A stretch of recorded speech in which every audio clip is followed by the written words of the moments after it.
Assalamualaikum warahmatullahi wabarakatuh. Perkenalkan, kami dari kelompok 5 dengan mata kuliah penyusunan skala psikologi yang diampu oleh Ibu Kusumasari Kartika Himadarmayanti. Baiklah, kami di sini akan memaparkan atau menjelaskan hasil diskusi kami, yaitu mengenai skala kecerdasan sosial. Pemaparan materi pertama akan disampaikan oleh saudari saya, yaitu Triendi Okiku Firdaus. Kepadanya saya persilahkan. Baiklah, penjelasan pertama yang akan saya jelaskan, menjaga baik hubungan merupakan salah satu cara agar interaksi dapat berjalan dengan baik. Kebanyakan orang menganggap bahwa IQ atau kecerdasan intelektual dalam bidang pengetahuan adalah suatu yang nomor satu diutamakan dan penting dalam kehidupan manusia. Di balik itu semua, ada yang lebih penting, yaitu kecerdasan sosial atau social intelligence. Suatu cara yang sukses dalam individu yaitu dengan menjalin hubungan yang baik antar sesama.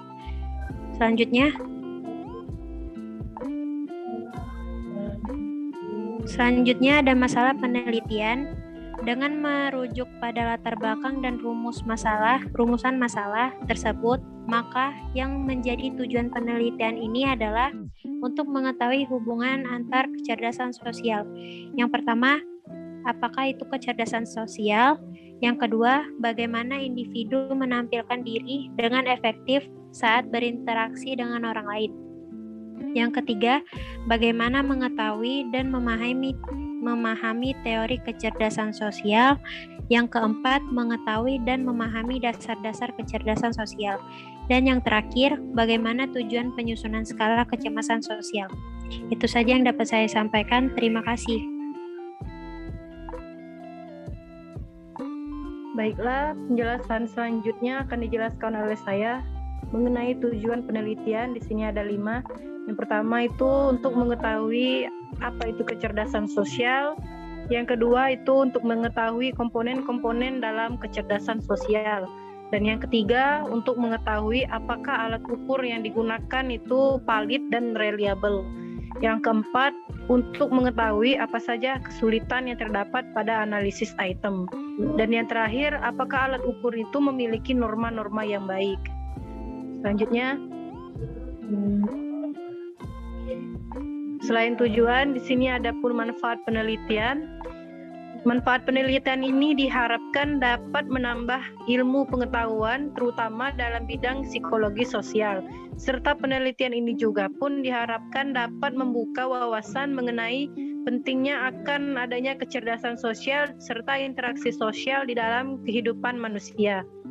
Sekian, terima kasih. Akan dilanjutkan oleh rekan saya selanjutnya. Penjelasan selanjutnya akan dibacakan oleh Fadilatul Fajariyah. Baik, terima kasih. Selanjutnya bab 2, tinjauan pustaka. Yang pertama ada teori konstruk. Definisi teori konstruk datang dari Edward Thorndike tahun 1920. Kecerdasan sosial ini merupakan suatu kemampuan di dalam memahami serta mengelola laki-laki dan perempuan serta anak perempuan untuk kemudian bertindak bijaksana di dalam hubungan manusia.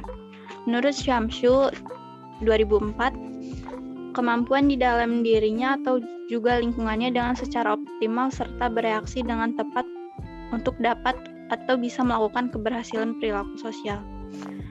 Menurut Goleman 2006, mengukur kemampuan diri seseorang di dalam suatu pergaulan yang ada di masyarakat serta juga kemampuan berinteraksi sosial itu dengan orang banyak di sekeliling ataupun juga di sekitarnya. Menurut Ross Honeywell, kecerdasan sosial merupakan gabungan dari kesadaran diri serta kesadaran sosial, evolusi yakni sosial serta juga sikap dan kapasitas serta kemampuan dalam mengelola perubahan sosial yang kompleks. Sedangkan menurut St. Valensno, kecerdasan sosial merupakan suatu kemampuan seseorang di dalam memahami lingkungannya dengan secara optimal serta bereaksi dengan tepat untuk kemudian sukses secara sosial. Selanjutnya,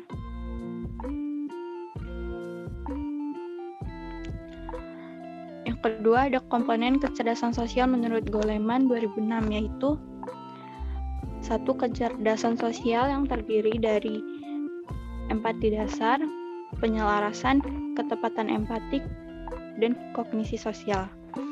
Yang kedua fasilitas sosial. Yang pertama sinkronisasi, yaitu kemampuan individu berinteraksi menggunakan bahasa nonverbal. Individu mampu menggunakan bahasa nonverbal akan dapat berinteraksi dengan orang lain dengan lancar. Presentasi diri, yaitu bagaimana individu menampilkan diri dengan efektif saat berinteraksi dengan orang lain. Salah satu aspek dalam presentasi diri ini adalah karisma. Yang ketiga pengaruh, yaitu kemampuan mempengaruhi orang lain untuk berbuat sesuatu menggunakan perkataan dengan hati-hati dan mampu mengendalikan diri. Yang terakhir kepedulian, yaitu kepedulian kita terhadap orang lain. Tinjauan alat ukur yang sudah ada. Penelitian menggunakan alat ukur yang sudah ada. Instrumen yang akan digunakan dalam penelitian ini menggunakan skala Likert, di mana skala Likert ini merupakan skala yang digunakan untuk mengukur persepsi, sikap, atau pendapat seseorang atau kelompok mengenai sebuah peristiwa atau fenomena sosial. Berdasarkan definisi operasional yang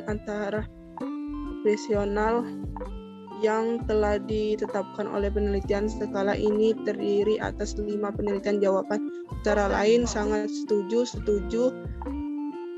kental, tidak sesuai, dan sangat tidak sesuai. Alat menggunakan skala Likert agar dapat dengan mengetahui apakah seseorang respon menjawab dengan sesungguh-sungguhnya atau asal-asalan. Selain alat ukur yang digunakan, penelitian ini juga menggunakan rancangan penelitian dengan mendekatkan kuantitatif untuk melakukan pengembangan serta mengetahui nilai validitas, reliabilitas, dan mengembangkan alat ukur yang mengukur tentang kecerdasan sosial. Selanjutnya,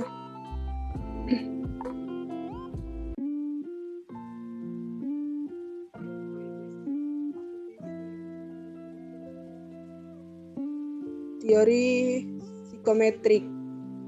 Jenis tes, yaitu tes bakat atau aptitude test adalah tes yang berguna untuk mengukur potensi seseorang dalam menyelesaikan sebuah pekerjaan tanpa penelitian atau informasi apa fungsi sebelumnya. Contoh tes bakat ini biasanya bertujuan penelitian verbal dan logika. Kedua, tes perilaku atau behavioral tes adalah jenis tes yang digunakan untuk menarik atau membuat calon kandidat menampilkan sifat-sifat subjektif yang sesuai pada umumnya, yaitu tes kepribadian dan tes penelitian. Tes kepribadian akan memiliki bagaimana watak calon kandidat dalam ruang lingkup profesional melalui pertanyaan-pertanyaan yang disebutkan oleh responder. Yang ketiga, tes pusat penilaian atau assessment day merupakan rangkaian terakhir dari psikometrik test, di mana kandidat akan diberikan aktivitas hari-hari penuh bersama kandidat-kandidat lainnya. Pada tes ini biasanya kandidat akan menghadapi dengan sesi wawancara, bermain peran, diskusi kelompok, atau studi kasus. Baiklah, selanjutnya yaitu persyaratan alat ukur yang baik. Menurut Sugiono, serangkaian pengukuran atau serangkaian alat ukur yang memiliki konsistensi jika pengukuran yang dilakukan dengan alat ukur dilakukan secara berulang. Reliabilitas tes merupakan tingkat konsistensi suatu tes, adalah sejauh mana tes dapat dipercaya untuk menghasilkan skor yang konsisten, relatif, dan tidak berubah, meskipun diteskan pada situasi yang berbeda. Reliabilitas adalah tingkat ketetapan suatu instrumen mengukur apa yang harus diukur. Ada 3 cara pelaksanaan untuk mengujinya, yaitu yang pertama tes tunggal, yang kedua tes ulang, dan 3 tes ekuivalen. Yang kedua, validitas Validitas berasal dari kata validity yang mempunyai arti sejauh mana ketepatan dan kecermatan suatu alat ukur dalam melakukan fungsi ukurannya. Validitas adalah suatu ukuran yang menunjukkan bahwa variabel yang diukur memang benar-benar variabel yang hendak diteliti. Uji validitas ini sendiri menggunakan 3 kategori pada tipe validitas, yaitu validitas isi, validitas konstruk, dan validitas berdasarkan kriteria. Yang ketiga, analisis item.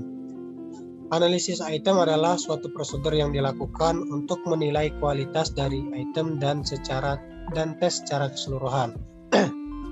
Hasil analisis item ini menjadi dasar dalam seleksi item, di mana item yang tidak memenuhi syarat psikometris akan disingkirkan atau direvisi terlebih dahulu. Tujuannya yaitu untuk meningkatkan reliabilitas dan validitas suatu alat ukur. Prosedur analisis item ini ada 2 tahap. Yang pertama, analisis secara kualitatif dan analisis secara kuantitatif. Yang keempat, norma. Norma tes adalah sekumpulan data yang menggambarkan kinerja sejumlah besar orang pada tes tersebut. Norma tes dapat diwakili oleh 2 statistik penting, yaitu means dan standar deviasi. Norma pengukuran, yang pertama acuan evaluasi adalah skor populasi, yang kedua jumlah subjek yang banyak, yang ketiga sebaran skor cenderung merata. Norma mengindikasikan posisi seseorang pada tes yang dibandingkan dengan distribusi skor yang diperoleh pada kronologi usia, tingkat pendidikan, jenis kelamin, dan karakteristik demografi yang lain yang sama. Norma mempunyai fungsi sebagai berikut. Yang pertama, pedoman untuk memisahkan individu ke dalam beberapa bagian dengan didasarkan pada data. Yang kedua, memberikan kategorisasi atau tempat bagi individu di mana sesungguhnya posisi dia di dalam kelompoknya. Yang ketiga, menggambarkan kedudukan individu terhadap orang lain. Mungkin cukup itu saja, saya kembalikan ke moderator. Baiklah, sekian pemaparan atau presentasi dari kelompok kami. Apabila terdapat kesalahan kata, kami mohon maaf. Semoga bermanfaat. Kami akhiri. Wassalamualaikum warahmatullahi wabarakatuh.